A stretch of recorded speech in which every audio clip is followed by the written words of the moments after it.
Hi and welcome back to Main Mission Hope. I'm so glad that you're here with me today. And if you're new to Christianity or coming back to the Catholic faith after many years, this channel could well be for you. I'm here to try and humbly offer answers to questions that you might have about faith, God, Jesus, the Bible, or the church. Questions I've wrestled with myself. And today I want to talk about something very close to my heart.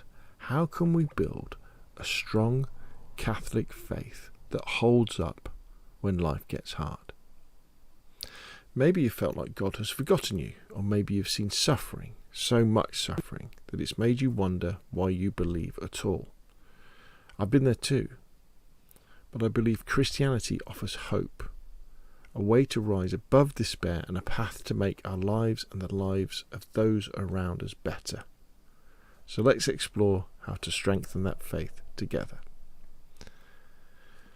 I'll start by saying something you might already feel and know, that faith isn't always easy.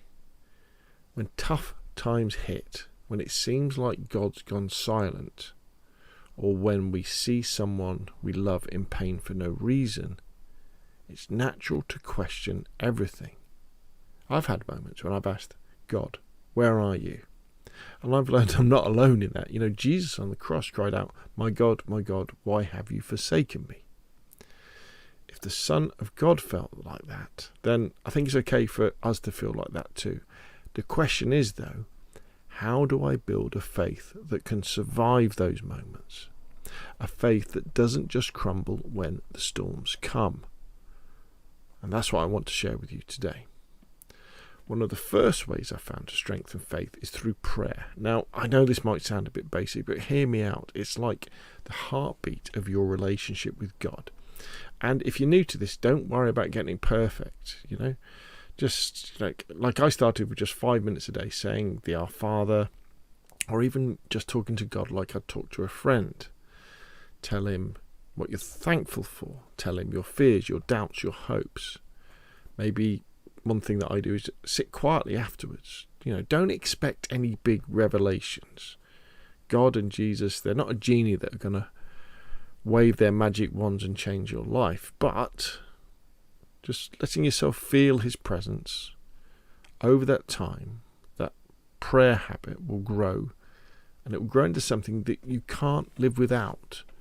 If it gets towards the end of the day and you haven't prayed, you'll be like, right, I need to pray now. And so for me, for example, I pray in the morning and I pray in the evening, and I pray throughout the day as well when I get some time as well. Now, if you want something structured, I would highly recommend the Rosary. I haven't got enough time to go into all here, but there's plenty of videos out there that show you what to do.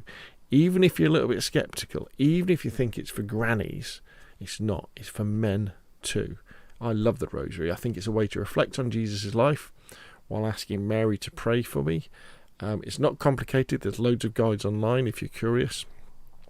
And it will bring you closer and give you a better understanding of the glorious Virgin as well. The point is to keep showing up even on days when you don't feel like it, and that's how your faith gets deeper, bit by bit, through building these routines. Another thing that helps is being part of a community. I used to think that faith was just between me and God, but that's, if anything, it's not even just half the story. The church isn't just a building, it's people. It's people who can lift you up when you're falling. If you feel like you're ready to walk away, when you feel lost, angry at God, go to your parish, go to your church, go to Mass regularly, talk to people there.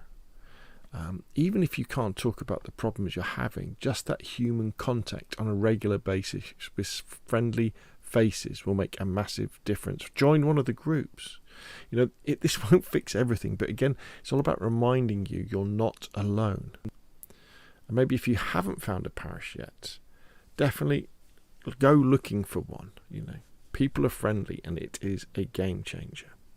And I think as Catholics, you've got to rely on the sacraments too, especially the Eucharist and the Reconciliation Confession. The Eucharist, I think it's amazing. And when I finally get to receive it, when I joined the Catholic Church for full, it's meeting Jesus in a real way, not just symbolically, And I think it's like a reset button for everybody's souls, giving you strength that you didn't know you had. I mean, but even now, I still try to go to Mass at least once a week, and it keeps us grounded. Reconciliation, confession, it's a really powerful tool. And again, you've got to use it and make the most of it. And I think when people confess their mistakes and you hear those words of absolution, just talking to someone, it will be a weight lifting off you. And remember, you can still go back. Turn to the Bible. I know I do, for my faith, to build it up. It can seem daunting, and I felt that way too, but you don't have to tackle it all at once. And I would definitely say start with the Gospels. The Gospels and Acts are the easiest ones to read, and there's nothing wrong with going through Gospels and Acts, maybe getting a bit stuck on the epistles, and then just go back and read the Gospels again. Maybe with different Bibles as well. The Gospels, they're the story of Jesus' life in Matthew, Mark, Luke and John. They're straightforward and they show you who he is.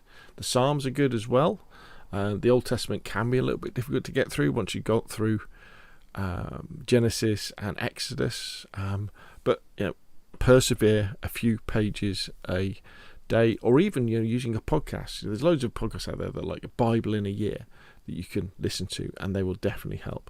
Even things like watching The Chosen, I think, helps. And don't think you've got to do it all at once as well. Just a few verses a day will really, really work. And if you've got a Bible, not your like special Bible, your family Bible, the one that sits on the side and looks very nice with a nice cover, but your sort of day-to-day Bible. And if you haven't get one, just get a cheap one that you can mark up, where you can use highlighters to highlight your favourite verses, and then folding over the top so that you can find them and return to your favourite verses as well, because it's a bit like God speaking to you through those words, guiding you when you're lost. Let's talk about Saint Teresa of Avila. She lived in the 1500s, and her faith wasn't always smooth sailing. She dealt with illness, doubt, and even times when prayer felt empty. But she kept going, praying, writing, trusting God. She once said, "Let nothing disturb you. All things are passing. God never changes." And I think that sticks with me. Her faith survived because she built it over time, and it carried her through. And I think mine can, and your can too, if you keep at it. So, in conclusion then, how do you strengthen your faith for the tough times? And it's not one big moment. No matter how faithful you really think you are when it comes to Christianity and the Catholic faith, you build it brick by brick. It's small steps every day, praying, leaning on the community, receiving the sacraments, reading the Bible. These things root us in God's love. And when the crises come, when you feel forgotten or see suffering that makes no sense, you can hold on to hope. St. Paul says, "We know that all things work together for good for those who love God." And we can cling to that. It's not a promise of an easy life. In fact, Christians often have difficult lives, but it's a promise that God's with us. Thanks for joining me today. If this spoke to you, please like, share and subscribe to Main Mission Hope. I'd love to keep walking this journey with you. God bless.